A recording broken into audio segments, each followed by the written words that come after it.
There is a letter from your wife. Put it with the others. Roderick. Put it with the others, Mama. There is a drawer.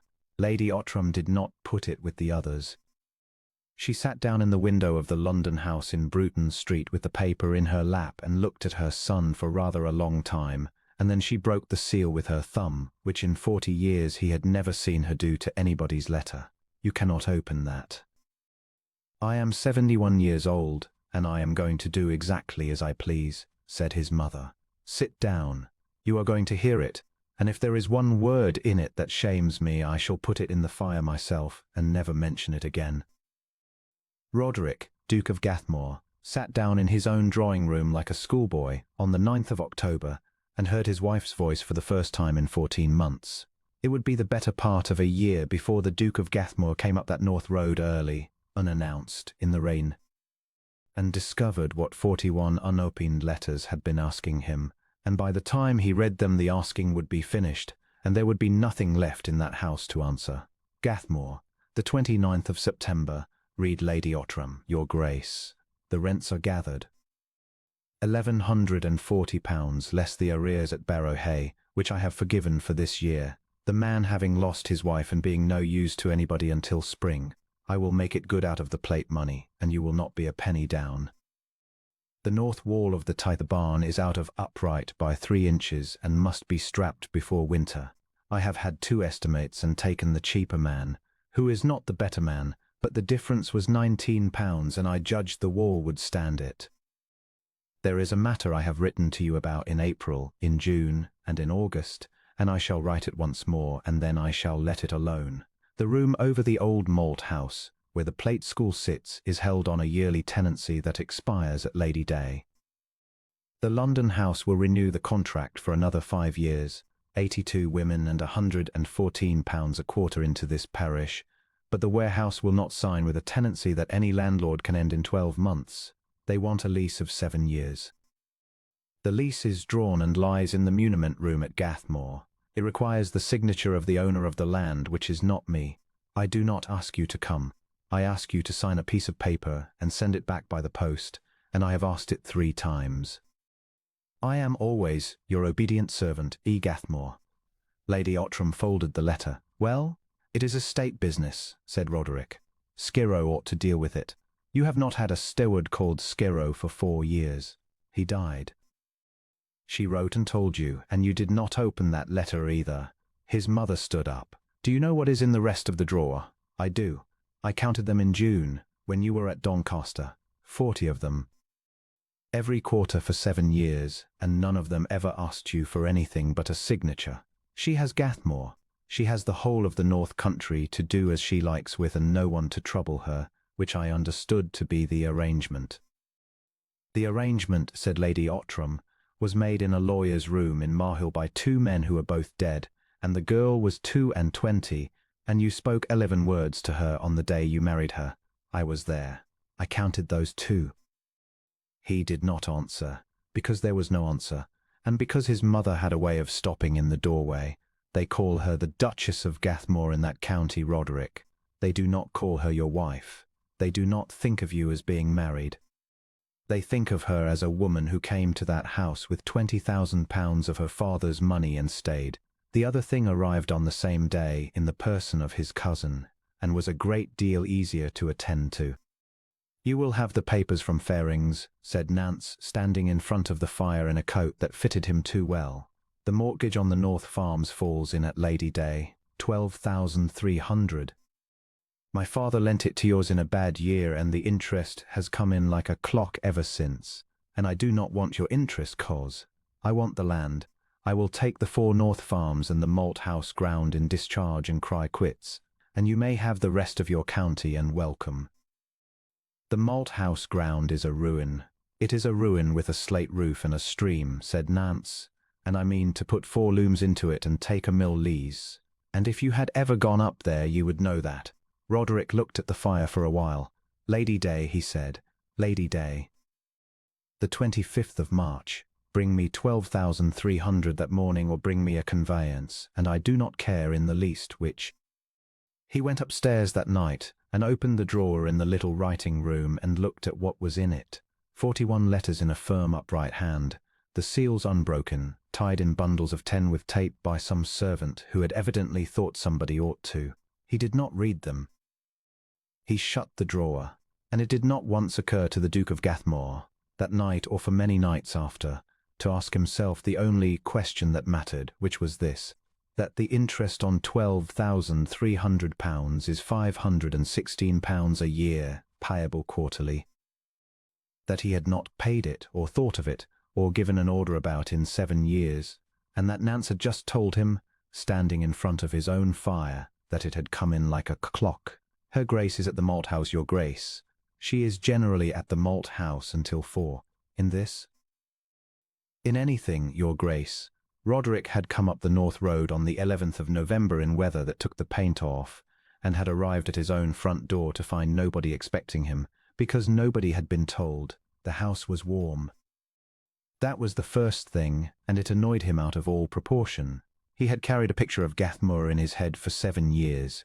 Shut rooms, Holland covers, damp coming up out of the cellars, and instead there were fires in 4 rooms, a dog on the stairs that did not know him, the gallery windows mended, and his father's clock going in the hall, which it had not done since he was a boy. He walked down to the malt-house at 3 because he was too restless to sit. The room over it was long and low and lit by 12 windows, and full of women, 50 of them on benches working straw plate, hands going so fast the eye lost them, and a smell of damp straw and sulphur that caught in the throat. At the end a big grey woman was measuring a length against a marked stick. "That is a 9, and it is billed as an 11, said Mrs. Dade. "This room does not take 9s at 11 money, my duck, and neither does London." And at the far window, in a plain dark gown with her sleeves pinned back, a ledger open on the sill and a pencil in her teeth, stood the Duchess of Gathmoor. She saw him. Every woman in that room saw him. There was a silence of the kind that costs money. "Your Grace," said Esther, "you are very wet. I have come about Nance." "Yes, I thought you might eventually." They walked up to the house in the rain, and she did not take his arm and he did not offer it. "Nance will have the North Farms and the malt-house ground at Lady Day in discharge of the mortgage, or £12,300. I have not got £12,300. "No," said Esther. "You say that as though you had known it some time. I have known it 7 years. It is in the 3rd letter I ever wrote you, and 11 since. The Gathmoor rental is £1,140 a year. Your London house costs 700. That is the whole of the difficulty and always has been. Then let me ask a plain question. Why do you stay?" She stopped in the wet and looked at him, and he saw for the first time that she was not 22 any more.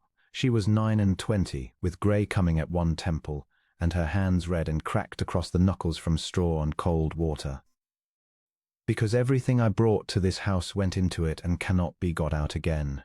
My father's money bought your father's debts, and there is not a shilling of it I could put my hand on if I walked out of that gate tomorrow, and the law says so, and I have read the law. Because 82 women in this parish work 3 days a week at that malt-house, and last winter the poor rate fell for the first time in 20 years, and if the room goes to Nance it stops in a fortnight. And because when I came here there were 400 people on this land who had been told for a generation that nobody was coming. Somebody had to come. You did not, so I did. Nance came over on the Friday, and that was the day Roderick found out what his wife was. Nobody is being hard on anybody, said Nance in the muniment room, with the man from Marhill taking notes. The 4 farms are worth 8,000 at the outside. The malt-house ground is derelict, a roof, a stream, a parcel of old kilns. Call the lot 9.5. I forgive the balance, and I am the loser by it, and willing to be for the family's sake. That seems handsome, said Roderick.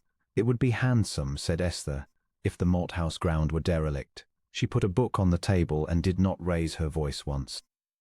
That room takes £114 a quarter from the London house, £456 a year, of which 390 goes out in wages in this parish, in coin, on a Saturday.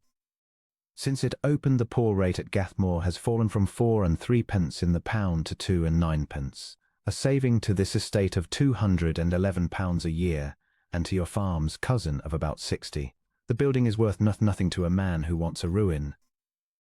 It is worth £667 a year to this parish, and Mr. Nance knows it, which is why he has told my husband 3 times this week that it is a heap of stones.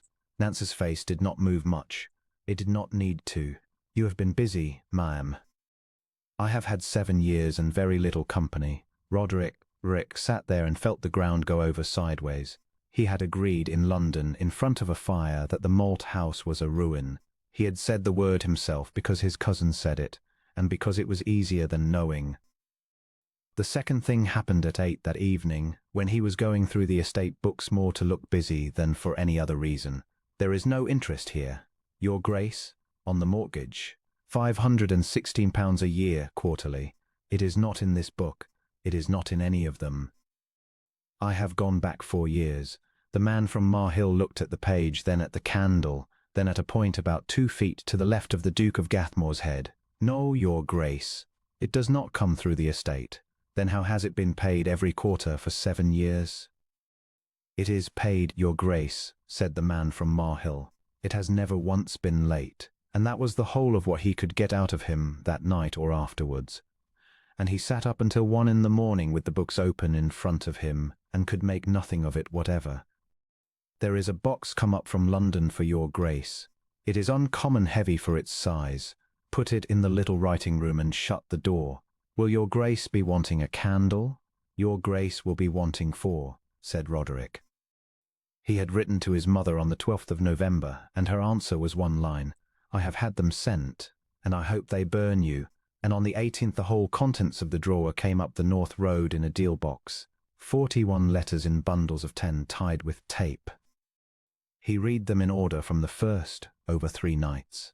The first was dated 11 days after the wedding. Your Grace, I am told you do not wish to be written to about the house, so I shall write about the land, which I hope is permitted.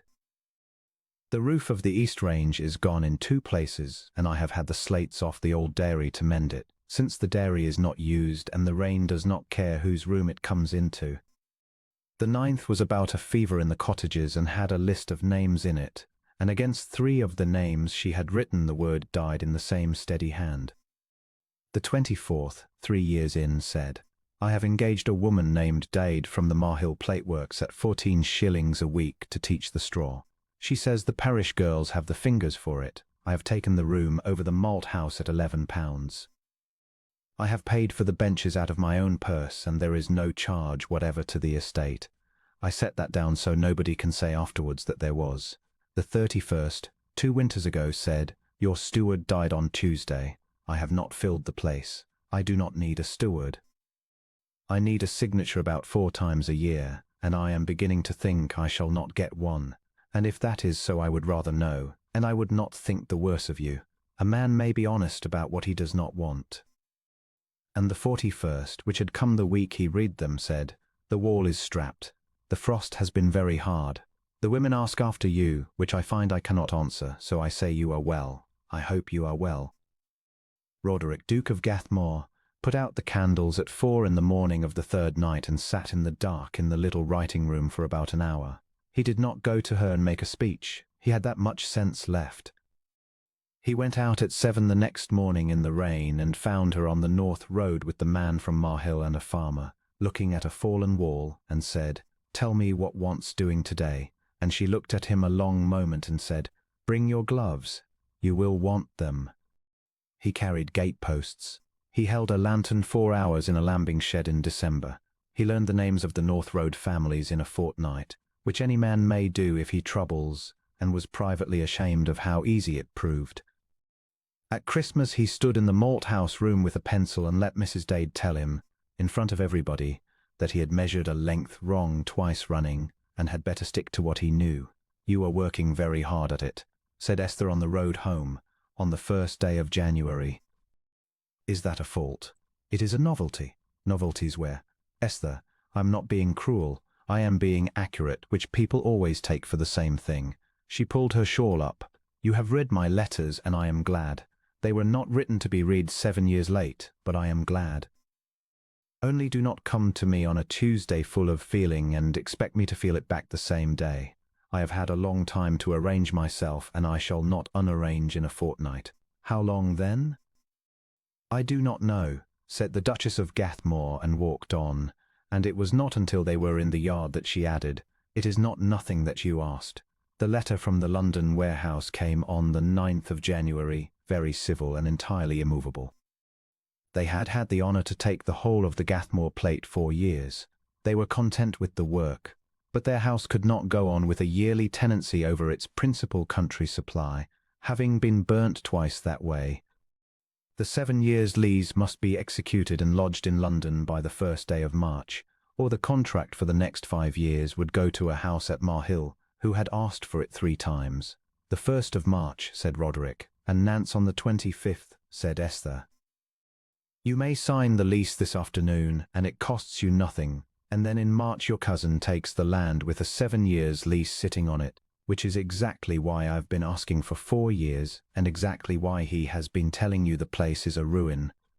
He will pay you for a ruin and get a lease worth £456 a year, and if I do not sign it, then on the 1st of March the contract goes to Marhill, and on the 25th Nance has the room empty, and the plate school stops. 82 women, your grace, 3 days a week, at 4 and 6 a week. You have until the 1st of March to be a landlord and until the 25th to be a rich one, and I cannot help you with the 2nd. She went out. He stood in the muniment room with the lease in front of him, 3 sheets of parchment drawn 4 years ago, waiting for one name. Give me the pen, Roderick. Give me the pen, Esther, before I think of a reason to be clever about it. He signed the lease in the muniment room on the 9th of January at 4 in the afternoon, and sanded it, and rang for the man from Marhill to witness it, and had it in the post to London before the light went. And when it was gone, he found that his hands were not quite steady over a piece of paper he could have signed on any wet Tuesday for 4 years. His wife stood by the window and looked at the empty place on the table where it had been. 4 years, she said. I know. I am not going to say thank you. I should think a great deal less of you if you did. She laughed, one short breath of a laugh, the first he had ever heard out of her, put her hand up quickly as though to take it back, and he thought about that laugh for a long time afterwards, particularly in March. They had 6 good weeks. He held the lantern in the lambing shed. He learned that she took her tea scalding and read at breakfast and could not whistle. On the last night of January she told him about her father, the plate warehouse at Marhill, the sulphur in the yard, being taught at 11 to judge a length by eye. And she was in the middle of a sentence when she stopped and said, "You are looking at me," and he said, "I am," and neither of them said anything else for some while. He went up to London on the 4th of February to raise £12,300, and could not do it. His bankers were civil and immovable. The timber on the North Farms was worth 1,100 and would take 3 years to fell. On the 18th, with a week left of any use to him, he sat down opposite his cousin and heard the offer that saved him. "Very well," said Nance. "I will make it easy, for I am tired of the business. The 4 North Farms and the malt-house ground, in full discharge, the whole 12,300, cousin, not 9.5, and you walk out of it owing me nothing on this earth. There is a 7 years' lease on the malt-house room now. There is, and it is a nuisance, and I want the building for looms. So the lease goes with the deed, you surrender it, and I take the ground clear." Nance held up a hand. "Before you make faces at me, I shall keep the women on. Loom work is better paid than plate, and everybody knows it. Say 20 to start and more as I put the frames in. Tell your Duchess so, with my compliments. Put it in the deed.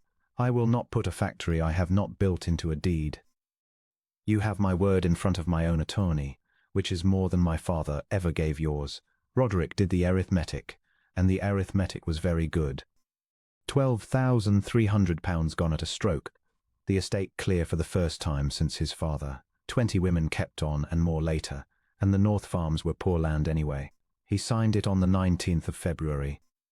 He did not write to Gathmoor because he wanted to bring it himself, and because he admitted this to himself much later, at 3 in the morning. When a man admits things, he wanted to see her face when he told her. He saw her face.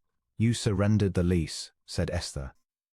"I discharged £12,300, and he takes the women on at loom work at better money. Give it to me." She read the deed at the supper table with her food going cold, all 6 sheets, twice. The way she read everything. There is nothing here about the women. He gave his word in front of his attorney. His word. She set it down. Roderick, loom work is not plate.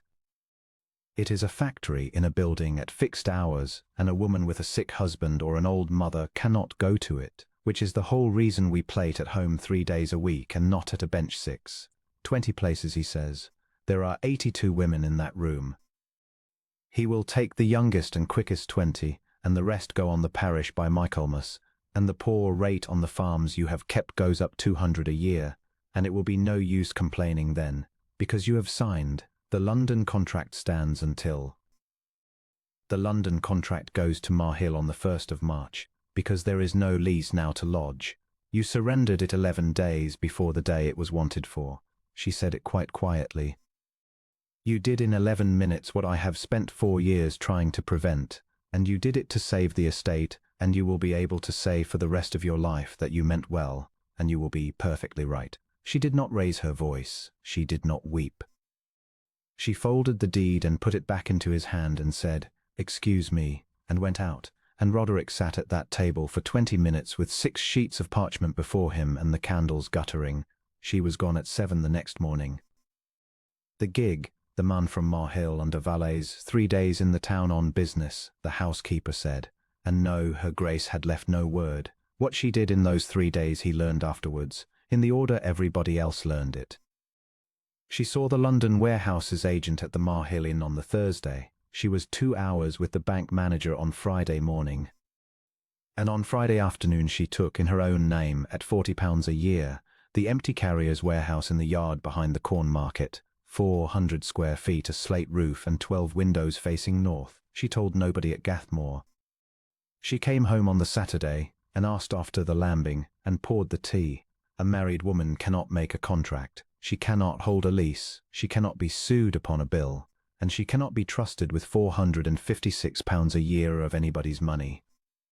I am sorry to be coarse, gentlemen, but there it is, and you will get no better law in this room. Mr. Nance is quite right, said Esther.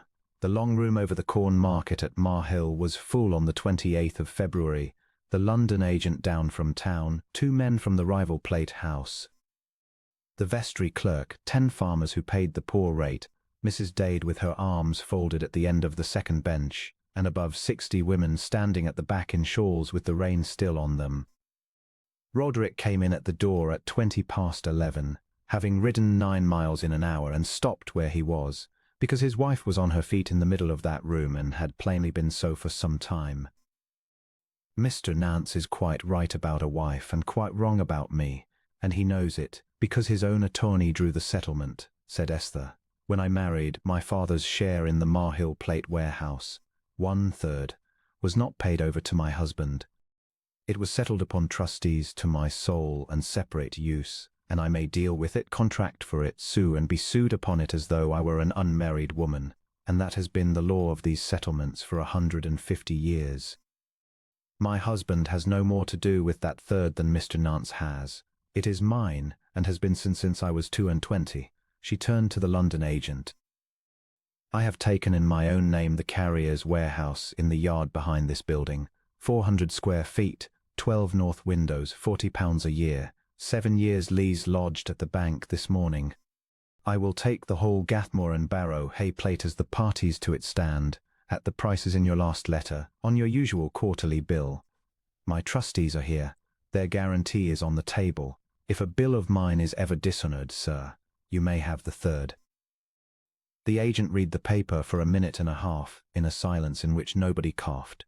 Madam, who is to manage it? I am. I have managed it 4 years already, and you have been paying me for 4 years without knowing it, and you have never had 1 length of 9 at 11 money out of my room, and Mrs. Dade's stick will speak to that. That is true enough, said the man from the rival house in a voice of considerable gloom, and sat down. They signed at 12:10. The women at the back made a noise Roderick had never heard and could not afterwards describe. Not a cheer, something rougher and older than a cheer, the sound of 60 people who have been standing in the rain being told they still have work. A farmer by the door caught sight of him. Your Grace. Will your Grace say a word to the meeting?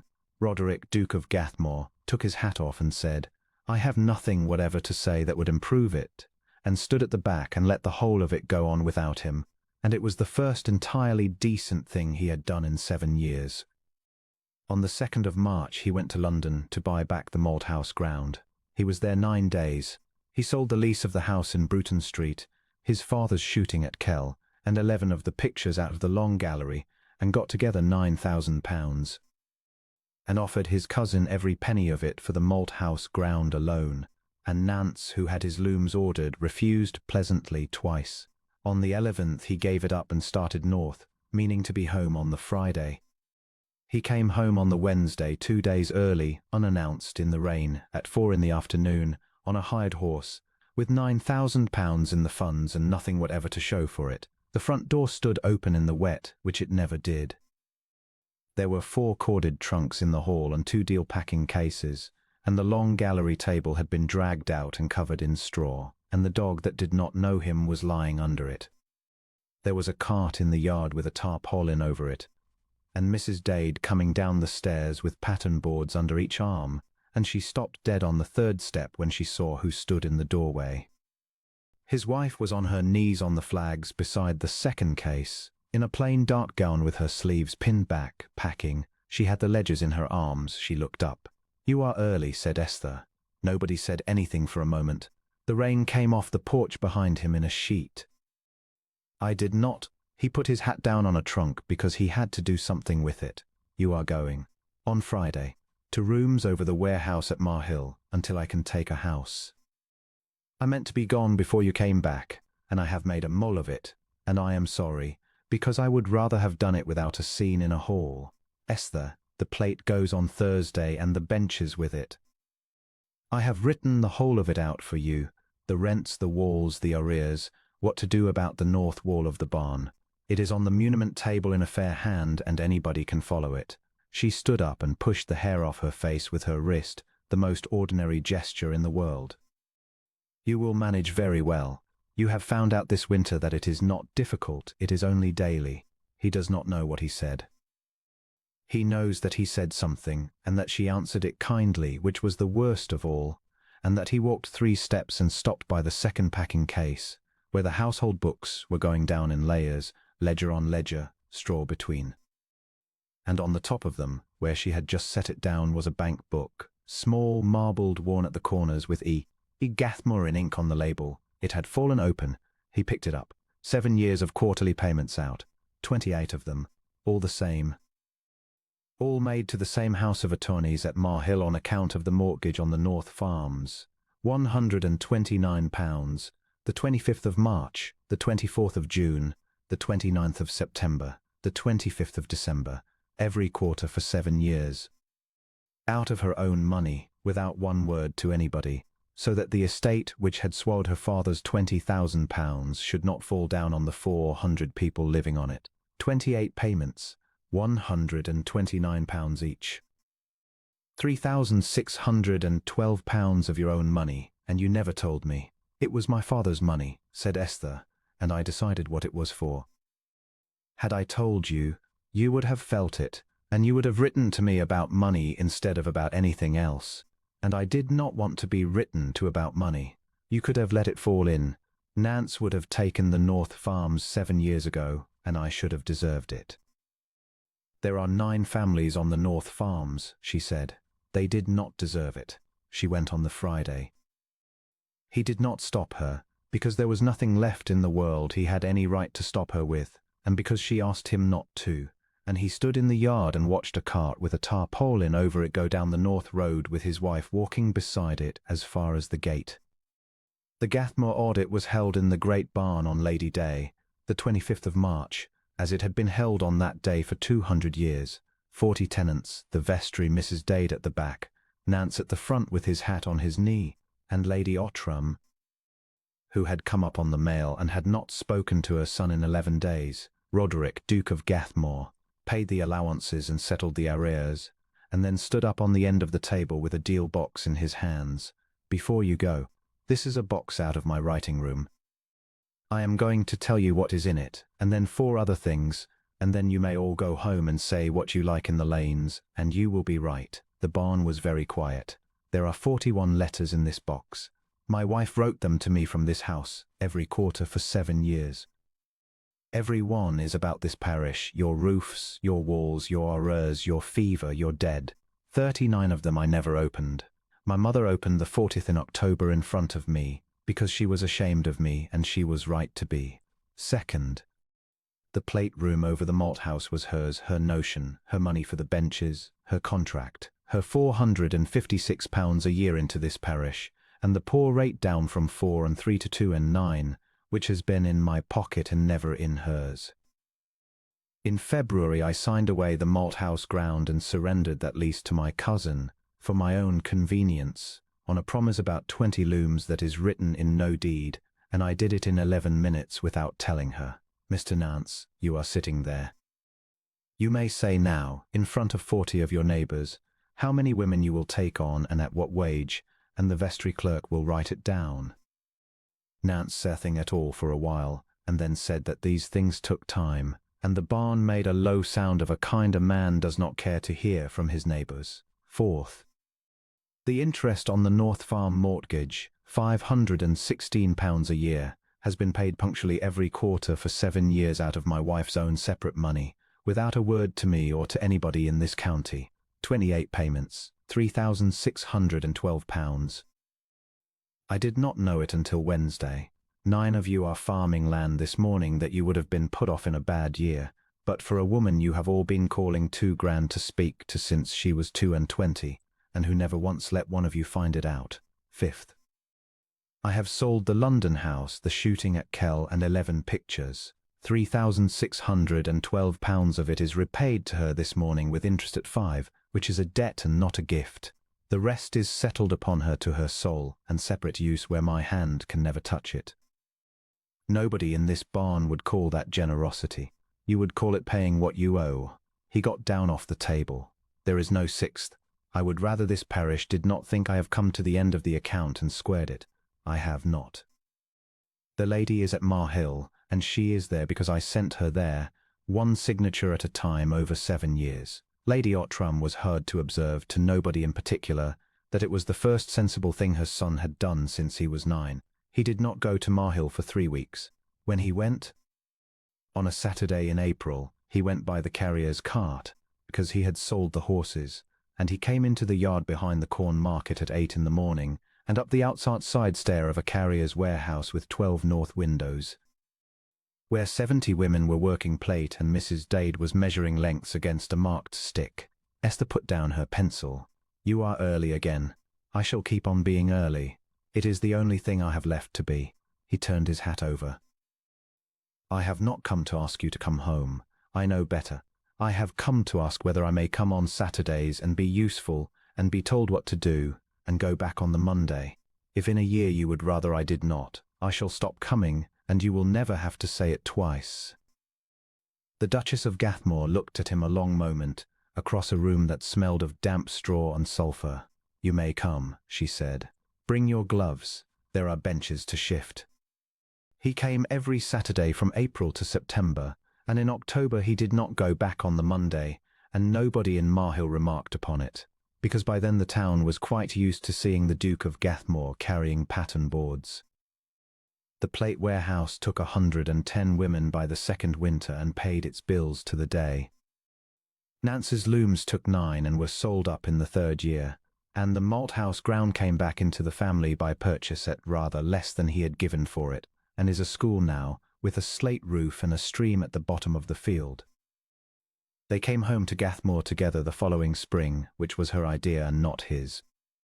There is a drawer in the little writing room where the 41 letters are kept, open now, in order with the answers written to them at last, every one answered 7 years late, in his own hand, and Esther has never said a word about it. But the household knows that when the Duke of Gathmoor is away from home above a night, he writes to his wife every single day, and that she reads them at breakfast with her tea scalding and puts them in the drawer.